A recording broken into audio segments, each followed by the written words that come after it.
Siblings of narcissists, psychopaths or sociopaths, what's your experience? When I was 10, my mom put a lock on my door because my brother started threatening to kill me and my mom in the night. When I was 14, he fixated on my mom and threatened to burn down our house, shoot my whole family, and steal all the valuables and drive away. That same year, he was 17, he took our car and ran away from home for 2 weeks. We ended up calling the police on him. When he came home, the police decided that it would be best if he lived somewhere else, so he did. As we were cleaning out his room, we found hundreds of knives, a handgun, lighter fluid, gasoline and lighters. I was playing with a suitcase while watching TV. I was small enough to fit myself in it. My brother, nearly 4.5 years older than me, saw what I was doing and asked to zip me up in it. After already having learned to never trust him, I asked Mom to watch us to make sure he didn't do anything stupid. He zipped me up inside the suitcase and started carrying it in a shuffle step. Thump. Thump. Thump. I heard the sliding door to the enclosed patio open. Mom started screaming and I could hear her slapping my brother repeatedly. The suitcase fell over onto its side with me still in it. I managed to pry open the zippers from the inside and got myself out of the suitcase as quickly as possible. Mom was still slapping at my brother, screaming why? I was 2 feet away from being dumped inside a suitcase into the family hot tub. He laughed and said that I would have floated. What's the big deal? So, yeah, that's what it was like growing up with a sociopath. My daughter was hit by a drunk driver when she was 12 and nearly died. She was in a coma for 2 weeks and I was there all day every day, except to go home to shower and change.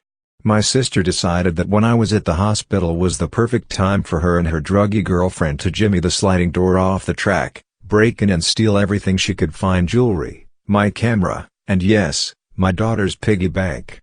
The bitch stole the piggy bank from a comatose kid when she threw a cup of hot tea at my face because I refused to show her something on the computer.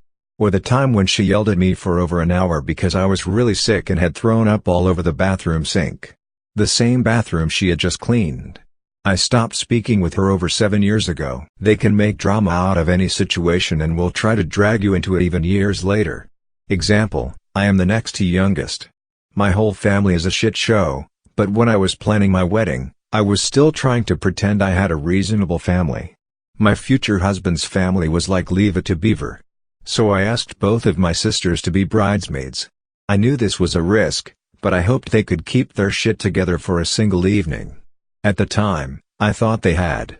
About 8 years later, we were in the same city because one of our brothers was in the hospital due to a bad car accident.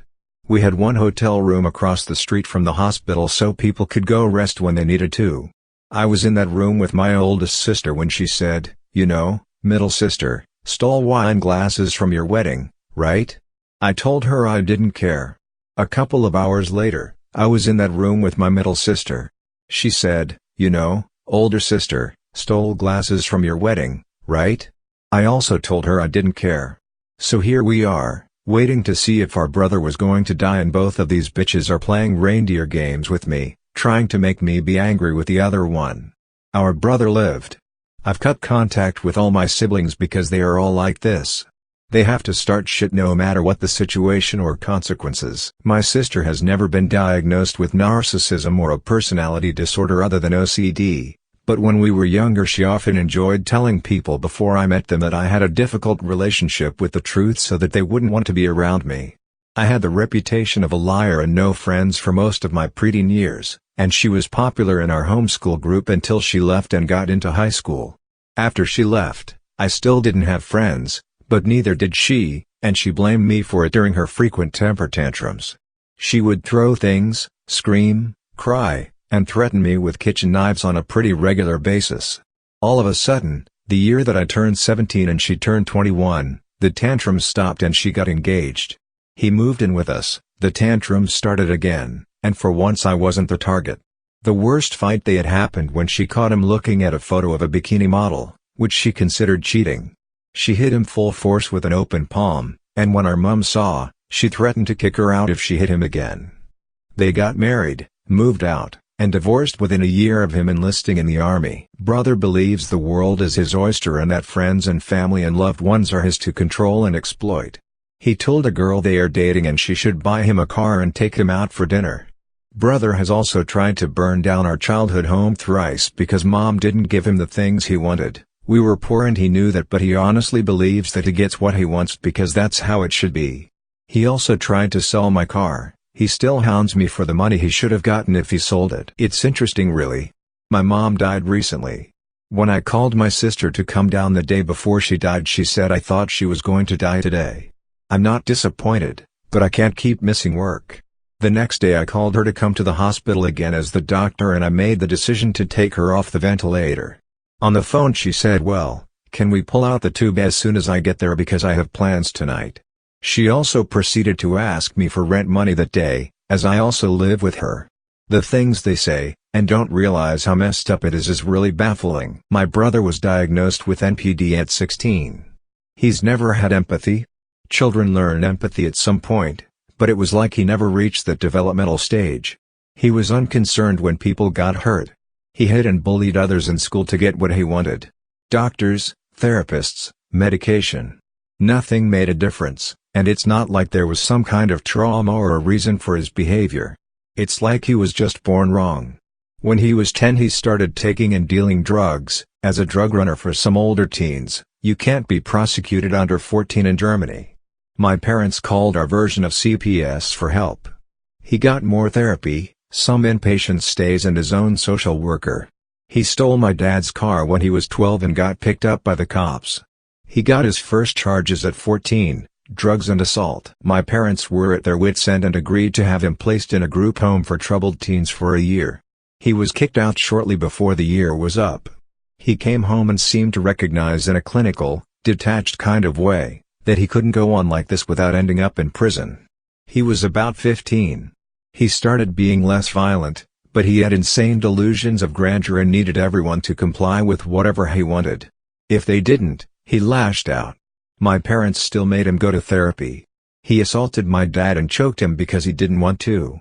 My brother was 16, but also 6 feet 3 inches and about 190 pounds. My dad died from a sudden aneurysm when he was 16. And he went off the rails completely. He got a girl pregnant and she was kicked out by her mom. My mom took her in. The girl was not a bad person, just had some issues, so it wasn't that surprising that she'd date my brother, who could be charming if his situation demanded it. He beat her up at our house a couple months later while she was still pregnant. That was the last straw for my mom. She kicked my brother out. We helped the girl to find an apartment for her and the baby. Unsurprisingly, my mom caved a short while later and let my brother move back in. He seemed to think he was the head of the household. My parents never married, so my father's modest possessions went to me and my brother instead of my mom, and that included the car my dad bought a year before he died. It was the first brand new car he ever bought, a small one, but he was proud of it. My brother made my mom sell it so he could get his half of the money. It wasn't even a fucking expensive one. And my mom was devastated to lose my dad's little car. I was 20 then, my brother was 17. He was verbally abusive and basically tortured my mom mentally. He threatened to hit me on a daily basis whenever I didn't do something or give him something he wanted. He also threatened to kill me a couple of times. On a particular bad day he told my mom that he'd have no trouble to get a couple guys to run her off the road when she went out. When the threats got stale, he'd beat me up every couple weeks. There was one particular instance where I was actually afraid he was going to kill me. He did his usual spiel of using me as a verbal punching bag because he had had a bad day, and I was just burned out. Didn't even react anymore. He hit me a couple of times and choked me. No idea how, but I fought him off, grabbed my phone and ran to the bathroom where I locked myself in before he could get to me again. He was trying to beat down the door while I called the cops. The cops did nothing. Told me he lived there, so we'd have to get along, and since we both said opposing things, nothing would come of it. I insisted they take my fucking statement. My mom wasn't home at the time, but she was a wreck anyway and couldn't deal anymore. A couple days later, my aunt came to visit for a couple of days. My brother was his charming, manipulative self for her. My aunt tried to pressure me into not pressing charges, since apparently I gave myself the dozens of bruises and contusions I had, as my brother had told her.